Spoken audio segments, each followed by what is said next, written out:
Lungs anatomy जब तक हम समझेंगे नहीं, फेफड़ों के बारे में जानेंगे नहीं, लंग्स के स्ट्रक्चर क्या है, फेफड़ा काम कैसे करता है, तब तक ना हम बीमारी समझ सकते हैं, ना बीमारी का इलाज कर सकते हैं। तो मैं डॉक्टर हरेंद्र आज इस 3D लंग मॉडल के साथ आपको बताऊंगा कि लंग्स का क्या स्ट्रक्चर होता है, ये कैसे काम करते हैं, और ये वीडियो खास तौर पे जो स्कूल स्टूडेंट्स हैं 6th क्लास से 12th क्लास तक, जो नीट की प्रिपरेशन कर रहे हैं, या जो नर्सिंग स्टाफ हैं, या आरएमओज हैं, या जो भी लंग्स को ट्रीट करते हैं, या पेशेंट्स हैं, उनके लिए बहुत काम आने वाली है। तो ये वीडियो आप सेव कर सकते हैं, शेयर कर सकते हैं, और मेरे चैनल को सब्सक्राइब कर सकते हैं। तो चलिए स्टार्ट करते हैं।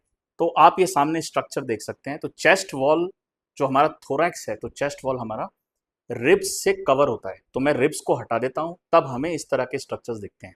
तो हमारे दो लंग होते हैं, तो राइट लंग और लेफ्ट लंग। तो राइट लंग में तीन लोब्स होते हैं, अपर लोब, मिडिल लोब और लोअर लोब। तो अपर लोब और लोअर लोब डिवाइड होता है ओब्लिक फिशर से। ये अपना ओब्लिक फिशर है। तो ये ओब्लिक फिशर डिवाइड करता है अपर पार्ट को, लोअर पार्ट को। वेरेज राइट साइड पे एक एक्स्ट्रा फिशर होता है जिसको हम बोलते हैं हॉरिजॉन्टल फिशर। तो ये हॉरिजॉन्टल फिशर अपर पार्ट को दो लोब्स में डिवाइड करता है, अपर लोब और मिडिल लोब। तो राइट लंग में हमारे तीन लोब्स हो चुके हैं। अब अगर हम लेफ्ट की बात करें तो लेफ्ट में सिर्फ एक ही फिशर होता है जिसको हम ओब्लिक फिशर कहते हैं। तो ये डिवाइड करता है अपर लोब को और लोअर लोब को। तो अगर हम इसको निकालें, अगर हम लंग्स को यहाँ से हटाते हैं, तो अंदर से कुछ हमारा लंग्स ऐसा दिखता है, जिसमें हमें काफ़ी सारे सांस की नलियाँ और ब्लड वेसल्स देखने को मिलती हैं। अब आप ये देख सकते हैं, जो ये ब्लड वेसल्स हैं, ये क्लासिकल एप्रिशिएट हो रही हैं, वेरेज ये अंदर का पार्ट है जो एक स्पंजी फॉर्म में रहता है। ये बीच में हमारा होता है हार्ट। तो हार्ट को मैं आज नहीं समझाऊंगा, हार्ट को मैं आगे बताता हूँ, बिकॉज ये हार्ट मीडिया स्टेनम में प्रेजेंट होता है और दोनों लंग्स इसको हग कर रहे होते हैं, कवर कर रहे होते हैं। तो अगर हम राइट लंग को डिस्क्राइब करें, तो राइट लंग में जो ये वाला जो सरफेस है, ये ऑक्यूपाई करता है हार्ट को। और जो इंफीरियर सरफेस है, जो नीचे का जो सरफेस है, दिस इज डायफ्राम। तो ये डायफ्राम है जो रेड कलर का आपको दिख रहा है। यही डायफ्राम डिवाइड करता है थोरैक्स को और एब्डोमेन को। मतलब एब्डोमेन में यहाँ पर लिवर प्रेजेंट होगा, इधर स्टमक प्रेजेंट होगा, स्प्लीन प्रेजेंट होगी। तो ये डायफ्राम स्केलेटल मसल है, यही डिवाइड करती है हमारे दो कैविटीज को, थोरैसिक कैविटी और एब्डोमिनल कैविटी। तो लंग्स में, अगर मैं इसको वापस आपको बंद करके दिखाता हूँ, तो लंग्स के अंदर जो इसकी कवरिंग होती है, तो इस कवरिंग को हम लोग, जो लंग को कवर करती है उसको विसरल प्लूरा बोलते हैं। मेम्ब्रेन होती है जो लंग्स की कवरिंग होती है, that is the visceral pleura. Whereas इसके बाहर चेस्ट वॉल से एसोसिएटेड होती है, उसको बोलते हैं पैराइटल प्लूरा। तो इसके बाहर एक कैविटी होती है जिसको प्लूरल कैविटी कहा जाता है, इसी के अंदर पानी भरता है। तो ये स्ट्रक्चर हमें देखने को मिलता है जब भी हम एक्सरे देखते हैं। तो एक्सरे में हमें बीच में एक वाइट पार्ट दिखता है, जो मोस्टली दिखता है हमें हार्ट की वजह से।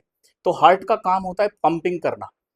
तो ब्लड, जितना भी हमारा बॉडी का ब्लड है, जो अपर पार्ट का ब्लड है थोरैक्स के ऊपर, वो ड्रेन करता है सुपीरियर वेना केवा। तो ये आप देख सकते हैं, वो ड्रेन करता है सुपीरियर वेना केवा। और ये सुपीरियर वेना केवा का पूरा ब्लड जाता है हमारा राइट हार्ट में। अगर मैं इसको भी खोल दूं, तो ये आप देख सकते हैं, तो ये जाता है हमारा राइट एट्रियम के अंदर। और यहाँ से नीचे से जो इंफीरियर वेना केवा है, वो थोरैक्स, इस जो कैविटी बनी हुई है, नीचे का पार्ट सारा ड्रेन करता है इंफीरियर वेना केवा। तो ये इंफीरियर वेना केवा नीचे का ब्लड लेके आ रहा है, और सुपीरियर वेना केवा ऊपर से ब्लड लेके आ रहा है। तो ये जाता है हमारा राइट एट्रियम में। राइट एट्रियम से ये जाता है राइट वेंट्रिकल के अंदर, और ये राइट वेंट्रिकल से ब्लड पंप होता है पल्मोनरी आर्टरीज में। और ये पल्मोनरी आर्टरी ब्लड सप्लाई करती है लंग्स के अंदर, बिकॉज ये जितना भी ब्लड है इसके अंदर ऑक्सीजनेशन नहीं है, क्योंकि सारी ऑक्सीजन यूज हो चुकी है। तो यहाँ से ब्लड आया, यहाँ से ब्लड आया, इधर इकट्ठा हुआ, राइट वेंट्रिकल में गया, हार्ट ने पंप किया, और पल्मोनरी आर्टरीज से ब्लड कहाँ चला गया, हमारे लंग्स के अंदर।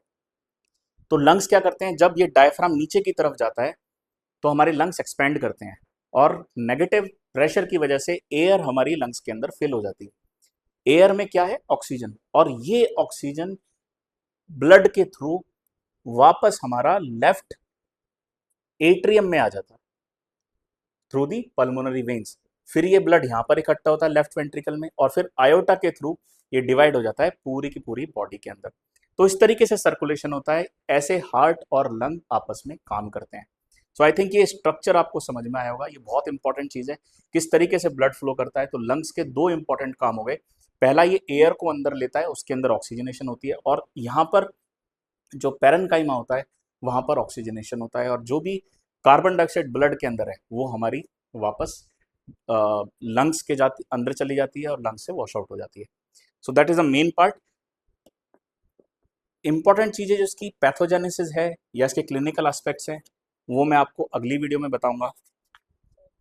आज आपको बस मेरा मकसद था यही बताने का कि किस तरीके से हमारे जो लंग्स हैं वो दिखते हैं और कैसे हम इसको अप्रिशिएट कर पाते हैं, सामने से किस तरीके से दिखते हैं। कई लोग इसी में कन्फ्यूजन में रहते हैं कि ये इसको अप्रिशिएट करना बड़ा मुश्किल हो जाता है। तो जो सेंटर पार्ट है वो हार्ट है, और यहाँ पर हमारे दो लंग्स हैं, और ये नीचे डायफ्राम है जो हमें एक्सरे में भी दिखाई देता है। तो ये डायफ्राम मसल बहुत इंपॉर्टेंट है, कई बार डायफ्रामेटिक पाल्सी हो जाता है। और जितनी भी लंग्स के अंदर प्रॉब्लम आती है वो प्लूरा के अंदर, पैरेन्काइमा के अंदर और एयरवेज के अंदर। ये लैरिंग्स है, ये मैं आपको अगली वीडियो में बताऊंगा। इसके ऊपर काफ़ी सारी मैं वीडियोस बनाने वाला हूँ, तो ऐसे ही आप जुड़े रहिए मेरे साथ, और हम इस पल्मो क्रांति को मेरठ से इंडिया लेवल तक लेके जाएंगे। Thank you.